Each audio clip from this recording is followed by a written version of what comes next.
ನೂತನ ಸಚಿವರಿಗೆ ಇವತ್ತೇ ಖಾತೆಗಳ ಹಂಚಿಕೆ ಸಾಧ್ಯತೆ ಇದೆ.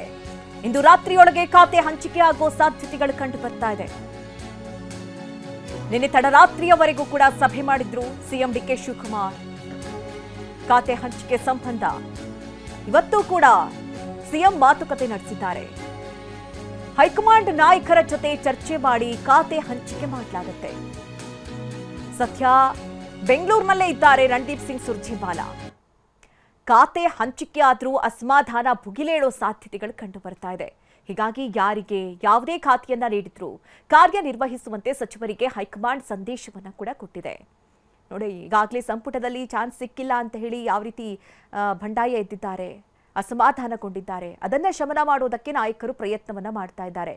ಈಗ ಸಚಿವ ಸಂಪುಟದಲ್ಲಿ ಇದ್ದಂಥವರಿಗೆ ಖಾತೆ ವಿಚಾರದಲ್ಲಿ ಮತ್ತೇನಾದ್ರೂ ಅಸಮಾಧಾನ ಆದ್ರೆ ಮತ್ತೆ ಇನ್ನಷ್ಟು ಗೊಂದಲ ಉಂಟಾಗುವಂತಹ ಸಾಧ್ಯತೆಗಳಿರುತ್ತೆ.